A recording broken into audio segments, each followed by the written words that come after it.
Bienvenue dans Talk Afrique sur Médian TV Afrique. Merci d'être avec nous pour ce nouveau numéro. Au menu, le mobile banking en Afrique, le paiement par téléphone, également appelé le mobile money, est l'innovation la plus importante de ces dernières décennies en Afrique. Créé au Kenya en 2007, le paiement par téléphone a ainsi bouleversé l'économie du continent africain, ses habitudes de consommation et de production. Le mobile money est aujourd'hui un franc succès dont le modèle est désormais produit dans plus de 89 pays à travers le monde. L'Afrique qui a vu naître cette solution en reste cependant le fer de lance avec plus de 80% du continent couvert par des services d'argent mobile. Comment expliquer le succès de ce modèle en Afrique? Comment faire de ce modèle un moteur d'inclusion financière en Afrique? Quel rôle peut-il jouer dans l'intégration économique sur le continent? Et bien pour en parler, je reçois sur ce plateau professeur Oumar Ba. Vous êtes enseignant à la faculté économiste, enseignant à la faculté de sciences et de gestion de l'université Cheikh Anta Diop de Dakar. Merci d'avoir accepté notre invitation. Moi qui vous remercie de cette invitation. Alors, avec nous également sur ce plateau, Amaï Badji, il est journaliste spécialisé des questions économiques au mensuel économique Réussir. Amaï, merci d'être sur ce plateau de Médian TV Afrique. C'est moi qui vous remercie. Alors, je vous le dis à l'entame de cette émission, professeur, d'abord, en quoi consistent les services de mobile money? Oui, je vous remercie de cette invitation et je remercie également vos téléspectateurs ainsi qu'auditeurs qui sont en train de nous suivre. Et je salue également la présence donc, de M. Badji donc, dans cette émission. Évidemment, le mobile money, si vous voulez, c'est une technique qui permet de faciliter les transactions financières. Nous verrons qu'il y a plusieurs éléments dans ce mobile money, puisqu'il y a les transactions de paiement, il y a les transactions de transfert, et il y a également de plus en plus les transactions de crédit, donc qui sont des éléments qui viennent donc compléter, si vous voulez, cette masse d'opérations. Puisque lorsqu'on parle de banque, en général, qu'elle soit classique ou qu'elle soit de plus en plus électronique, la banque, c'est d'abord l'activité de crédit, de dépôt, de transfert et également de paiement. Donc, le mobile money est en train de prendre tous ces services dans son intérieur pour permettre une rapidité des opérations et une facilité donc de transaction. Puisque comme vous le savez, dans les affaires, les activités doivent se faire donc de manière rapide. Et donc là, cette nouvelle activité qui est venue s'insérer dans le circuit bancaire, si vous voulez, c'est une activité qui aura tendance à se développer et à créer aussi des produits complémentaires. Alors, on l'a dit à l'entame de cette émission également, le mobile money aujourd'hui a un franc succès dont le modèle est désormais produit dans pratiquement pas mal de pays. Comment expliquez-vous le succès de ce modèle de transfert d'argent ou de mobile banking en Afrique? Voilà, nous avons, si vous voulez, donc au niveau africain, une bonne partie de la population qui n'est pas bancarisée. J'entends par bancarisé, c'est-à-dire donc des populations détenant un compte bancaire et faisant donc des opérations de virement, des opérations de paiement, d'encaissement, etc. Donc nous avons des taux extrêmement faibles, du fait même du niveau des revenus, puisque au niveau des banques, déjà, l'ouverture qui se faisait pour disposer d'un compte était quand même assez contraignant. Ce qui fait que le mobile banking qui est venu a permis d'abord dans un premier temps une certaine facilité d'accès des populations. C'est-à-dire que si quelqu'un doit faire un transfert, il peut le faire très rapidement par le circuit téléphonique. Donc là, il pourra donc très facilement avec donc la disponibilité du montant, donc il peut faire ce transfert sans avoir à aller dans une banque, à disposer d'un compte et à pouvoir faire donc un transfert. Vous voyez le temps qu'on gagne dans ce type d'opération, mais également la facilité d'accès pour donc les populations. Et cette rapidité et cette facilité d'accès a permis donc de généraliser donc ce type de paiement. On l'a vu avec donc certaines structures qui sont voulu s'insérer dans ce circuit et qui ont même dépassé un peu les banques, ce qui fait que les banques de plus en plus, elles aussi, essaient donc de revenir dans ce circuit-là. Enfin, je dirais d'accéder à ce circuit-là. On reviendra certainement sur cette question, notamment avec les banques. Vous parlez de rapidité, de facilité d'accès pour expliquer, entre autres, les raisons ou le succès plutôt de ce modèle de transfert d'argent en Afrique. Amaï, selon vous, hormis cela, les facteurs qui, selon vous, expliquent la réussite du business model du mobile money initié en Afrique, précisément au Kenya? Le succès est dû, comme l'a si bien dit le professeur Ba, à la facilité, à la rapidité, mais aussi à la simplicité. À travers un téléphone basique, l'USSD de ces téléphones, ma grand-mère, qui est au niveau de la Casamance, peut faire une transaction pour son petit-fils à l'université, une petite transaction de 5 000 à 10 000 francs qu'une banque classique n'offre pas, mais que le mobile money permet d'effectuer. L'étudiant a besoin de 5 000 francs pour acheter une semaine de ration, les tickets à l'université. Il a besoin de 2 000 francs pour acheter des chaussures. Ça, la banque classique va prendre du temps pour le faire et va hésiter même à le faire parce que l'opération ne sera pas rentable. Elle sera en deçà de ces limites qu'elle propose. Alors que le mobile money permet de faire des transactions sur de petites sommes qui peuvent être dérisoires pour les structures classiques comme les banques, mais à l'échelle de notre niveau de développement, qui est assez faible, ça va régler beaucoup de problèmes. Donc, le mobile money, c'est la simplicité et l'outil utilisé surtout, le téléphone portable ou le smartphone basique. Parce qu'actuellement, les études montrent que le taux de pénétration du téléphone, dépasse même les 100% dans certains pays africains. Tout le monde a un téléphone. Même dans les coins les plus reculés, on a le téléphone.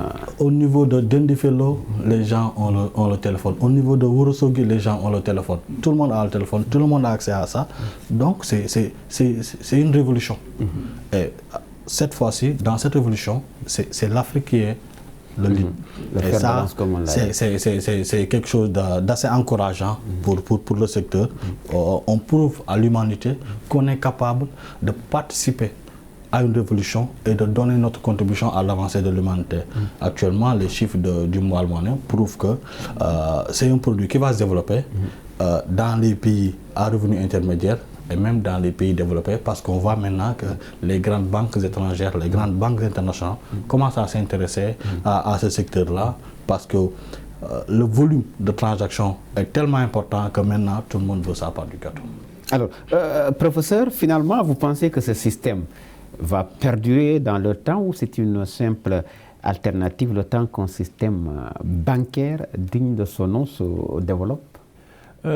Ce système de mobile banking, en fait, comme son nom l'indique d'ailleurs, l'activité bancaire devient de plus en plus utilisée dans le circuit du téléphone portable. Donc, ce sont les banques qui vont venir s'insérer et qui ont commencé.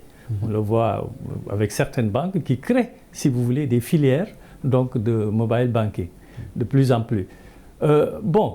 C'est une activité qui, comme je le disais tout à l'heure, va permettre de généraliser, si vous voulez, l'accès aux transactions financières aux populations. Puisque, généralement, en Afrique, comme on a l'habitude de le dire, on a moins de personnes bancarisées, compte tenu des contraintes et des lourdeurs pour l'ouverture du compte. Donc, les populations ont accès très rapidement. Lorsque je dois faire un transfert, mais c'est fait dans le temps, en un temps très court, très rapide. Il n'y a pas tellement de déplacement à faire jusqu'à la banque. Donc vous voyez, cette facilité et cette rapidité va de plus en plus amener donc les populations à s'orienter vers ce type d'opération. Cela nous amène à un volume, comme le disait tout à l'heure M. Badji, à un volume extrêmement important, puisque la somme des transferts donc, devient de plus en plus importante. Ce qui fait que les banques ont vu que il y a une partie de leur activité qui est en train de les glisser entre les mains. Et que donc, elles sont obligées de s'insérer dans ce circuit-là, puisque ce sera ce circuit qui va couvrir progressivement, au fur et à mesure, tout ce qui concernera les paiements et les transferts. de plus en plus. Maintenant, nous reviendrons un peu sur la mise en place d'un système de crédit par le mobile banking où il y aura un certain nombre de contraintes à remplir, mais c'est un chemin qui va se développer et qui va perdurer et qui donne déjà les prémices de ce qu'on appellera la banque de demain, la banque électronique. Alors, la banque de demain, la banque électronique, on a parlé des banques classiques. Finalement, est-ce que ce secteur tel qu'il se développe en Afrique ne va pas un peu, où va-t-il profiter à ces banques-là? Les banques sont obligées de suivre la marche de l'argent, la marche de l'économie. Ah oui. Donc, les banques doivent changer. En Europe, maintenant, la banque est digitalisée. Mais changer de banque devient facile, tellement facile qu'on peut changer de banque en quelques clics. Ici, la banque est toujours compliquée. Elle a un visage un peu austère, un peu inaccessible aux populations. Pour continuer à faire des activités, la banque est obligée de changer.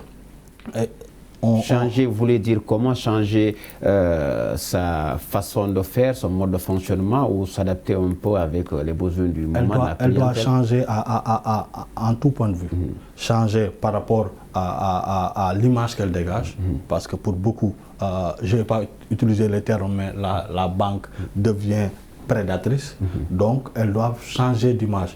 Pour les entrepreneurs, la banque est inaccessible parce que les garanties qu'elle demande n'existent pas actuellement. Les gens n'ont pas à leur disposition ces garanties-là pour avoir ces prêts bancaires-là. Alors que pour le mobile money, il est facile d'avoir un prêt. Maintenant, de plus en plus, on glisse vers la possibilité d'avoir du crédit à travers le mobile money.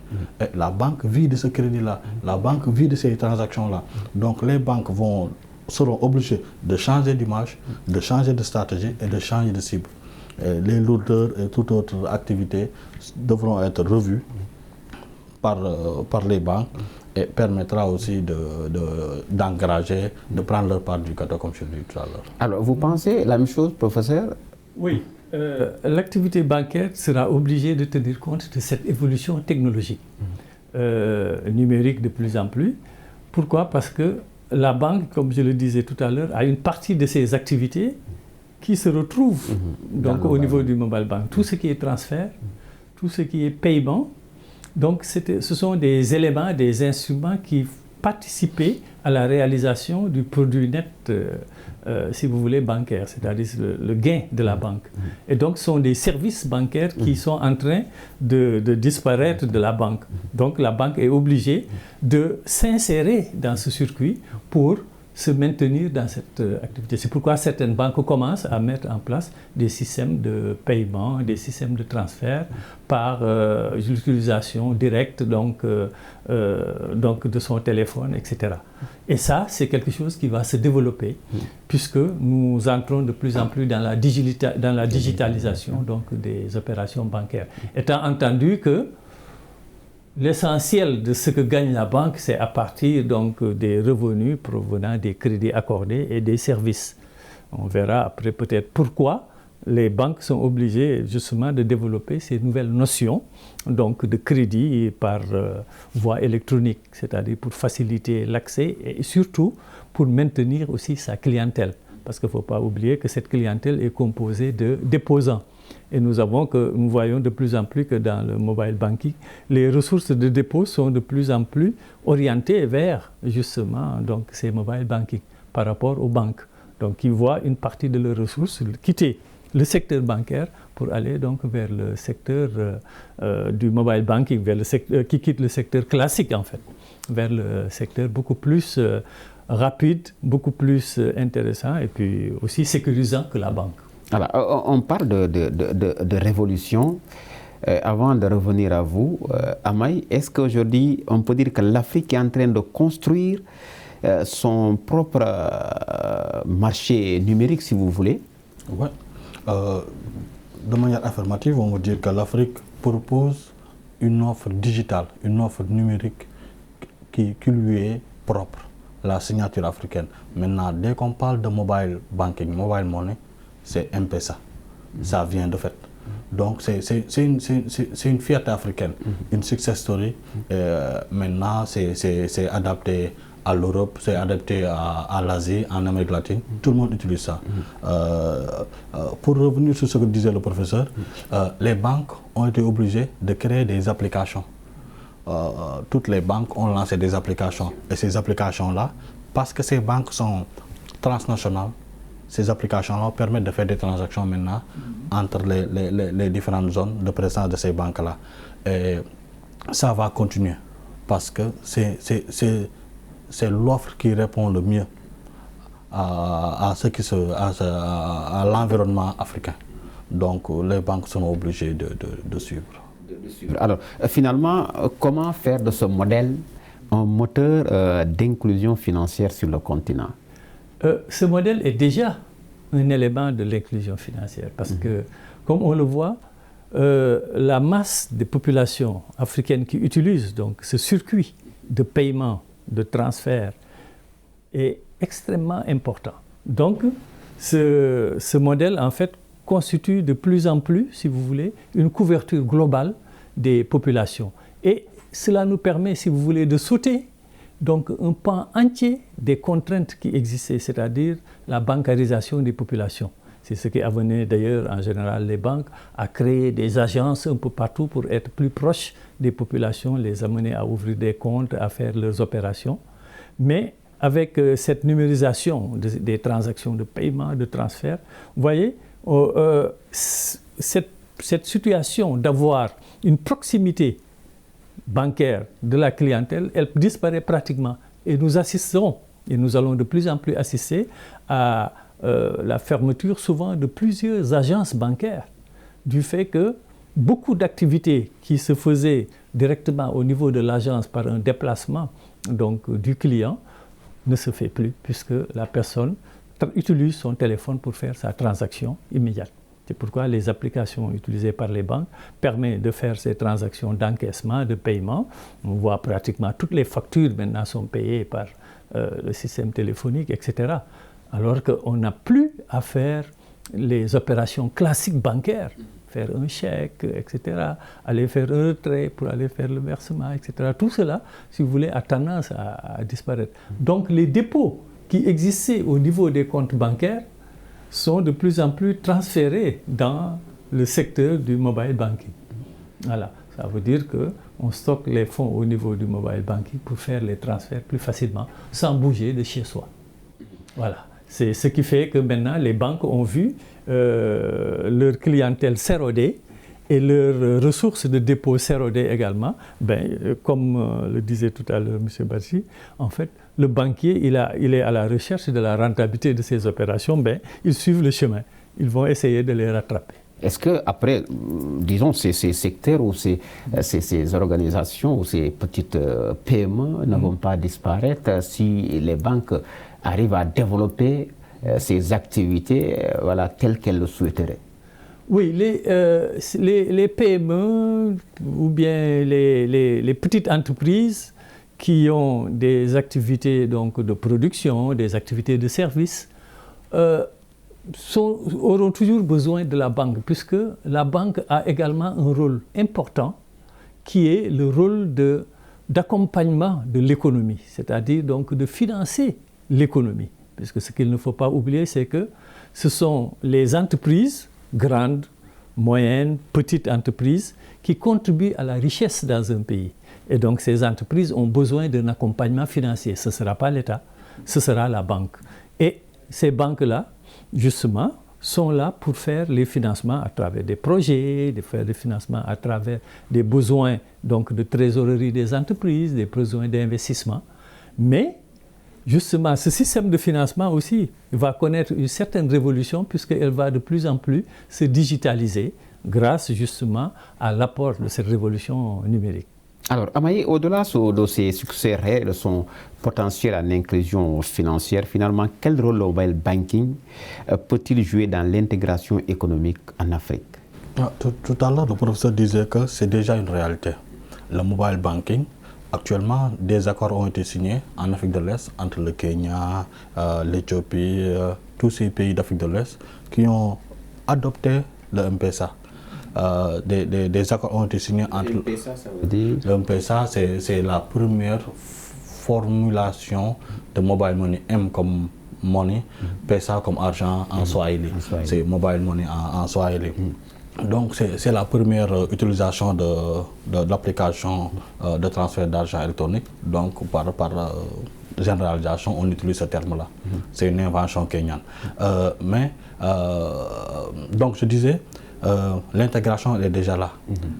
En Afrique de l'Est, il y a des accords de transaction entre les pays de la Corne de l'Afrique, autour du Kenya, Tanzanie, Éthiopie et autres. En Afrique de l'Ouest, il y a un accord entre la Côte d'Ivoire et le Burkina Faso. Il y a une banque, je ne vais pas citer son nom, qui propose la possibilité de faire les transactions entre le Sénégal, la Guinée-Bissau, certains pays de la sous-région. Donc c'est déjà une réalité. Maintenant, il y a la réglementation qui fait que, qui est un frein. Mais cette réglementation va changer.